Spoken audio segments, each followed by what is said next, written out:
Ready? All right, remember, this is where we're going to be really good, and then we're going to get treats later. So we are the Griffith family, Caleb, myself Jocelyn, and our three boys, Corbin, Cyrus, and Cole.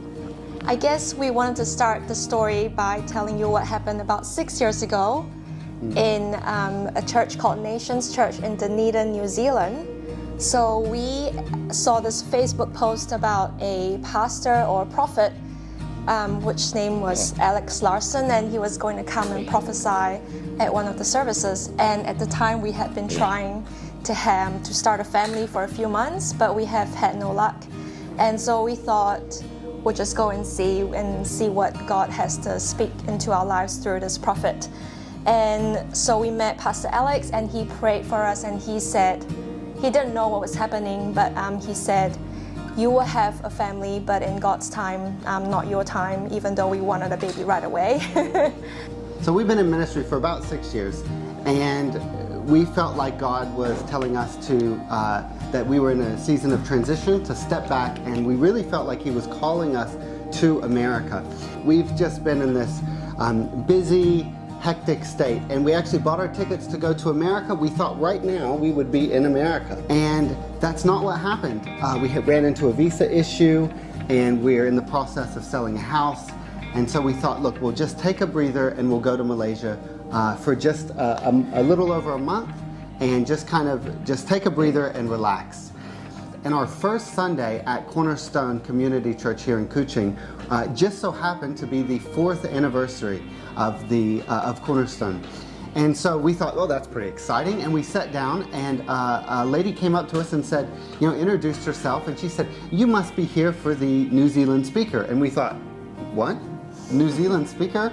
No, we're just here for a holiday. So we, as we were sitting there, we thought this is pretty crazy that we're here and there's a New Zealand speaker. So we were getting pretty excited to see who it was, and so we're sitting there, and it was about time for kids' church, and so Jocelyn took the boys out, and I was sitting there, and this guy got up, and I started to recognize him, and I was like, wait a second, I think I know who this is. And then as he began to speak, I began to think, there's no way this is the same guy.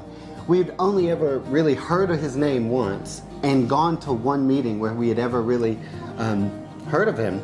And so I started to shake a little bit, and I was getting really uneasy, like, wait a second, this is a little bit too crazy. So I went out and I got my wife and I said, "You're never going to believe this, but I think this is the same guy." And you were pretty skeptical. Yeah, I couldn't believe it. Yeah, she was like, "It's not him, it's not him." So I'm sitting, I go back in, I sit down, and the more he speaks, the more that things are starting to come back to memory. And so I grab my iPad and I pull up the Facebook notification from the church that they posted about him coming, just to see, like, is this the same guy? And so as I was looking it up, I pulled it up and I was like, it is the same guy. And then I looked at the date, and that blew my mind. So it was the 30th of October 2016 was when he prophesied over us. And as I looked up from the notification from the ad, I looked at the date, and it was the 30th of October 2022, the exact same day 6 years later. At that point, it was like the Holy Spirit just like came over me, and I began to shake, and then I realized, Corbin, how old are you? Hey, how old are you? Corbin's 5 years old, and he prophesied over us 6 years ago. It was almost right after that happened. And another thing that he prophesied was about my call to ministry. We were really our call to ministry, and that took place right after he prophesied over us as well. And so it was just this incredible time of I don't really remember anything that he said during the sermon because I was too busy freaking out. But I do want to say what I do remember is I remember at the beginning of the service, Cornerstone's pastor standing up and saying, "We believe this is a place where the supernatural will happen." And that was before all of this took place. And I think God really did three things that I can recognize. I think God did even more than that, but three things that I can point to that God did through this testimony.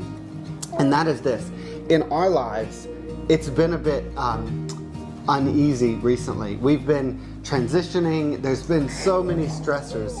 And this was a way that God confirmed to us, this is exactly where we're to be for this season right now of our lives. The second thing I think happened was right after the service, I went up to Alex and Pastor Sabrina, and I said, I just want to tell you this story. Just please give me a few minutes. And I explained the story, and Alex grabbed my arm and began to shake it. And I think what God did in that moment was, it was like God was showing Alex, this is what obedience looks like. When you're obedient to what God has called you to do, you know, you don't know what 6 years down the road looks like, but this was just an amazing moment where it was like God was showing him what his obedience looked like. And the third thing that I think it did was it really cemented in our hearts, and I think in others, that the desire that God placed in the pastors' hearts for Cornerstone to be a place where the supernatural happens. It's like God brought us all the way from New Zealand to say, hey, yes it does, and here's a testimony to show that. So it's been an incredible time, and we're just so excited for how God has really affirmed in our lives where we're to be, and also blessed the church and others through this incredible testimony that we had no intentions, no plans. We couldn't even, we've said, how in the world did this happen? You couldn't even plan something like this. It was just God.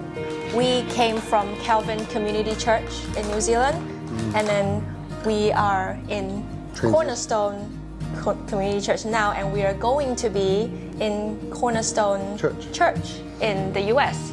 So there's a big link in the words there. Now we see it actually really is a place in between that God has ordained for us as well. So we've been blessed by being at Cornerstone, and we hope that you're blessed by this testimony as well.